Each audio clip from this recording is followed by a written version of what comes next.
con Mariano Sarabia. Mariano Sarabia. Sí. Mariano, ¿estás ahí? Sí, Pablo, un abrazo para vos, para la audiencia, para todos los que están en el piso. Bueno, muy bien, una vez más, muchísimas gracias, Mariano, por esta gentileza. Le comentaba a Bartolo, que hace algún tiempo vive en Córdoba, digo, vamos a tener un contacto con un periodista cordobés, que es el que más sabe de la situación armenia. Antes Bartolo había estado desarrollando lo que se sabe históricamente. Entonces lo que te propongo en esta gentileza de poder dialogar contigo es la implicancia que ha tenido lo que ha sido el genocidio armenio y cómo está esa situación hoy. Claro. Claro. Sí, Pablo, Bartolo, un abrazo para ustedes. Bueno, la implicancia, ustedes ya contaron un poco los hechos históricos. La implicancia es fundamental porque es el símbolo del genocidio ocultado, del genocidio ignorado, tanto en su resolución como en su negación posterior. En el momento, es mentira que el mundo no sabía lo que estaba pasando en el Imperio Otomano. Los diarios argentinos lo decían, los diarios de Estados Unidos también. El mundo sí sabía y miró para otro lado. Esa indiferencia es tan cruel como la propia crueldad del Estado turco y de Alemania, que siempre hay que resaltarlo, estuvo atrás del genocidio armenio. Alemania fue fundamental en asistir a los jóvenes turcos, al Imperio Otomano y después a la República de Turquía. Pero sobre todo la negación posterior es típica de los genocidas.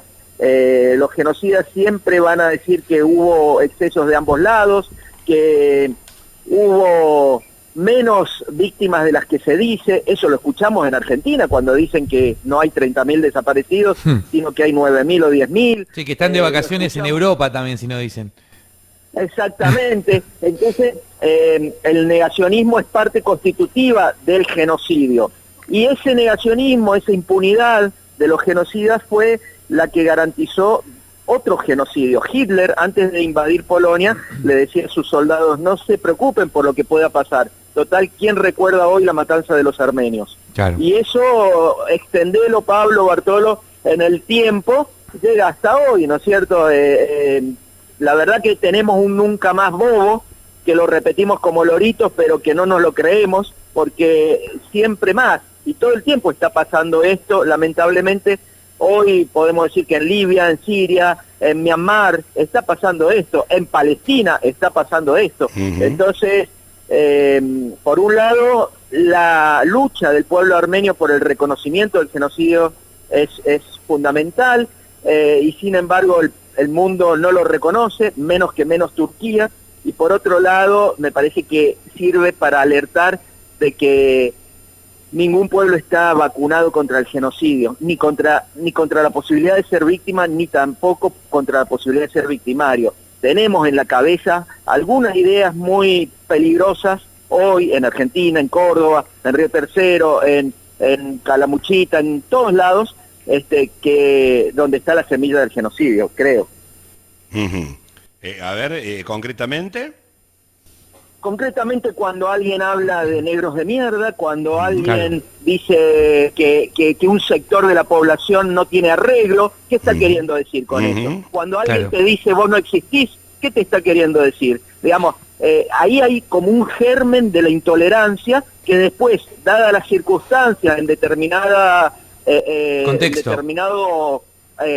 mapa de situación, puede llegar a estos extremos. Cuando alguien dice, como el gobierno argentino, que no tienen que venir bolivianos o paraguayos o peruanos, ¿qué está queriendo decir? ¿Que queremos hacer una Argentina uniforme, una Argentina homogénea, pura, racialmente, políticamente? ¿Qué están queriendo decir? Mirá, todas las sociedades, cuando eran plurinacionales y multiculturales, eran más ricas. España era riquísima con el entrecruzamiento de judíos, moros y otros pueblos. Cuando vinieron los reyes católicos, quisieron hacer una España pura, hicieron un genocidio y se empobreció. El Imperio Otomano también era muy rico con los armenios, con los griegos, con los asirios, y después, cuando vino el genocidio armenio, se empobreció. Creo que Argentina es rica, tenemos que tomar conciencia antes de que sea tarde de que hay que parar con la intolerancia. Claro, mira, justo hace referencia a esto que es parte de la actualidad, ¿no? Y recordamos a un pensador que es reconocido, pero ya en su obra Utopía, Tomás Moro, en esas islas que decía que se desarrollaba la cuestión, había en una donde ellos decían que había una gente que vivía con malas costumbres y demás, y que servían solo para guerreros. Entonces eran una especie de carne de cañón. De hoy, claro, lo que son los mercenarios, Claro. ¿no?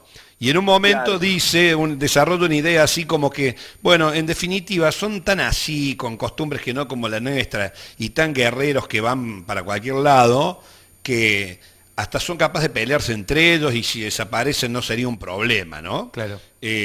O sea, mire de lo que venimos hablando del 1500, por lo menos de esto, ¿no? Claro. Claro. Sí, sí, sí. Es que Pablo, el genocida, primero tiene que demonizar a la víctima, porque este tema seguramente a muchos oyentes les está molestando, les choca, porque duele enfrentarnos al espejo y vernos como seres humanos que somos capaces de llegar a esto.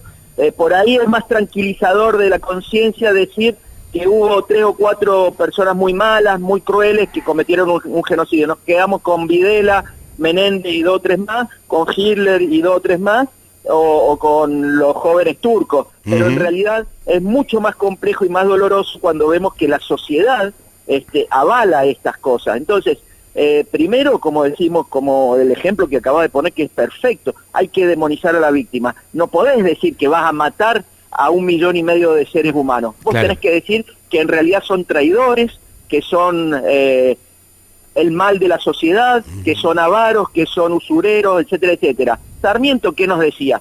Y el indio y el gaucho son bárbaros, no sirven para nada, su sangre solamente sirve para regar el campo. Y fue la teoría del genocidio posterior de Mitre y más adelante de Roca. Que se sostiene. Hay Claro. hoy hay algunos que están diciendo que hay gente que porque son más pobres, porque no se bañan o porque para comer tienen que robar, no tienen arreglo y no sirven y no los queremos ver, y si es posible los mandemos a la cárcel, y si no es posible Y la bueno. cárcel, bueno, una solución final para muchos no estaría mal. Sí, un ejemplo local aquí decía que no debe ser extraño a otra zona, a las Sierras Chicas, la zona en la que solés andar y habitas. Hay un festival de posesiones, digamos, de hecho el escándalo de rentas de la provincia, ¿no? El registro de la propiedad. Sin embargo, molesta la ocupación del pobre de eso, ¿no? Claro. Que es el negro, el que no va a poder hacer nada con esa tierra, ¿no? Si es Ajá, para un desarrollo inmobiliario está bien, digamos, Claro. ¿no? Porque es Claro, sí, sí. el emprendedor, el empresario. Si es Claro. para alguien que está buscando un pedazo de tierra para vivir y construir su sueño, Está mal. está mal. Sí, sí. Claro, que además son los que están haciendo el país, los que trabajan, no los especuladores ni los que explotan al trabajador. Entonces, para esa gente, Lewis o Benetton no son extranjeros, pero sí el boliviano que hace los ladrillos con los cuales fabricamos nuestras casas. Claro. Entonces, ¿cómo es? Lo mismo te digo, ojo con las sierras, en pueblos como Villa General Belgrano, o Carlos Paz, o muchos pueblos, no digo todos, pero hay alguna gente que empieza a diferenciar, yo soy Nick y vos sos Venido, y eso la verdad que es un germen peligrosísimo. Yo digo, tenemos que diferenciarnos entre buenos y malos, entre trabajadores y explotadores, y no ninguna otra diferencia. Ujú. Bien, a ver, la situación armenia hoy, uno de los focos que todavía continúa en discusión es la provincia de Nagorno-Karabaj, ¿no? Que por naturaleza, por ocupación, pertenece a la nación armenia, pero porque está Azerbaiyán allí asediando permanentemente, y por ahí pasan los gasoductos rusos que van a Europa. Claro. Bueno, Azerbaiyán pretende quedarse también con ese pedacito de Armenia.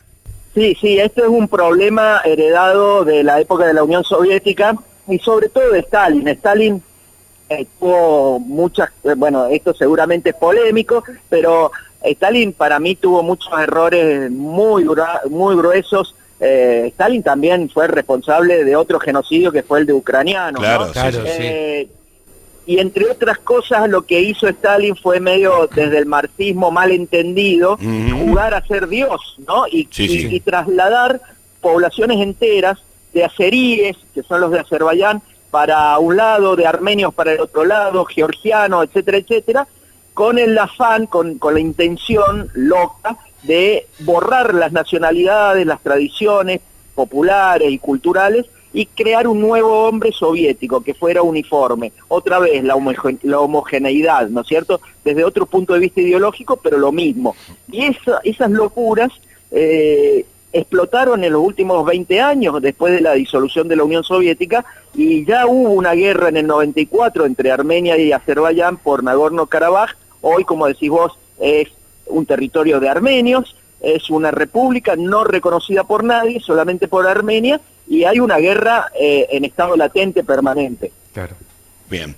Bueno, Mariano, no te quiero robar más tiempo, pero solo la última pregunta.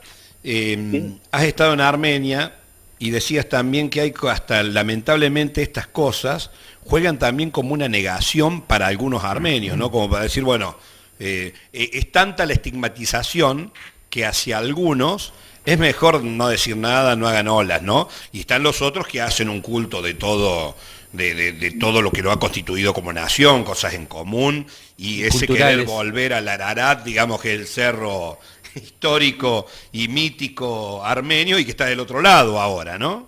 Sí, hay gran parte de Armenia ocupada, usurpada por Turquía, pero eso que decís vos, de que cada uno reacciona diferente, es cierto. El genocida, en general, lo que busca, una de las primeras acciones que busca es deshumanizar a la víctima.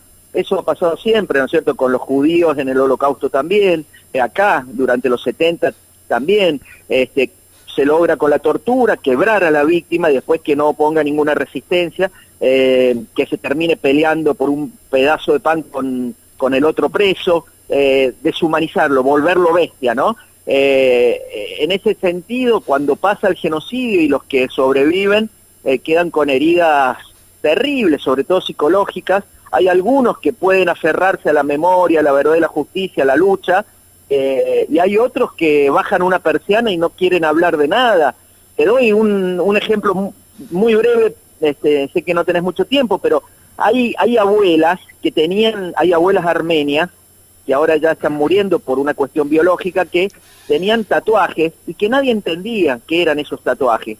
Esas mujeres habían sido hechas esclavas sexuales de los turcos, y los turcos las grababan, digamos, a fuego, como se graba una vaca, ¿viste? Y después, cuando esas mujeres sobrevivieron al genocidio, se pudieron escapar, muchas, cientos y miles de mujeres, cuando volvían a sus propias comunidades armenias, eran rechazadas porque estaban sucias. O sea, una doble victimización, en este caso de la mujer. Es terrible. Hay mil historias de todo tipo. En Yugoslavia pasó lo mismo, digamos, ¿no? Sí, en el genocidio de Bosnia una marca era el tema de la violación. Terrible, claro. Terrible. Y bueno, cada genocidio además tiene su particularidad, ¿no? Bien, bueno, lo último, siento que lamentablemente en el ámbito popular vamos perdiendo espacios de este tipo de identidades para saber cada uno cuando dice una palabra qué es lo que está diciendo, ¿no? Claro. Cuando dice lo que citaban ahí, no, el negro de alma, que no existe eso, digamos. Claro. Recuerdo primeros años de encuentro de colectividades en Altagracia, yo vivía en Altagracia, haciendo una nota, como muchos comenzamos con el tema de la radio y del periodismo, una nota como movilero a la gente. A la concurrente. A la concurrente, ¿no? No era colectividades, me quedo con aquella colectividades y no lo que se ha transformado en los últimos 10 años, ¿no? Y le hablo con una señora, una abuela, y le pongo el micrófono y le pregunto, ¿cómo vive la fiesta de colectividades? Mire, dice, mi hijo, yo soy de Altagracia, me describe toda la fiesta, había muchas colectividades y todo lo demás. Estaba la armería también presente, pero me dice, vengo porque es un espacio, y te agradezco la nota, para poder hablar del genocidio armenio. Claro. Claro. Yo tenía 23, 24 años, Era la Claro, primera sí, vez sí. que escuchaba hablar de genocidio armenio. Claro, te despertaste con el Y- tema, y digamos. me quedó eso, me metió la inyección Claro, y a buscar en claro. los libros de qué me estaba Claro. hablando esta señora.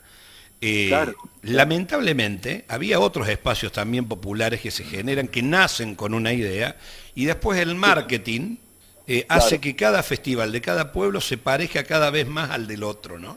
Claro. Y vamos perdiendo identidades, espacios para que pasen cosas como esta, ¿no? Sí, Nos embarga esa necesidad de que hay que vender alegría, Claro. el negocio y Claro. la alegría, y después desconocemos por qué nos ocurren las cosas, ¿no? Sí, totalmente. Sí, sí, absolutamente de acuerdo. Vos fíjate que los armenios tuvieron una época de organizaciones armadas que cometían hechos violentos en todo el mundo, sobre todo contra objetivos diplomáticos turcos. Al no haber justicia, buscaban la justicia por mano propia, que es venganza. Bueno, hoy por suerte eso no existe más, pero también es verdad que en Argentina antes había esos espacios que decís vos, Pablo, hoy no existen más.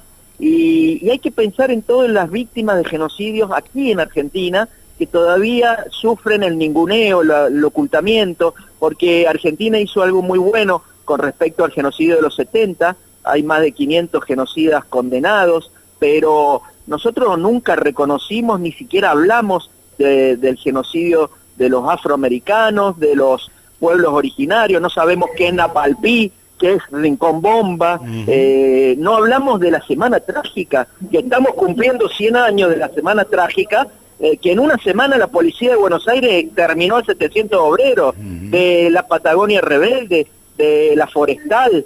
Entonces tenemos que generar esos ámbitos porque las heridas se curan solamente con verdad, y de ahí podemos buscar la alegría, por supuesto que sí. Claro. Mariano, un aporte tremendo como siempre, Espectacular, enormemente Mariano. agradecido. Muchísimas gracias también. Bueno, un abrazo Bartolo, un abrazo Pablo, gracias por lo que hacen ustedes y gracias por estos espacios. Chao. Un abrazo, gracias. Gracias. Bueno, Mariano Sarabia, ¿no?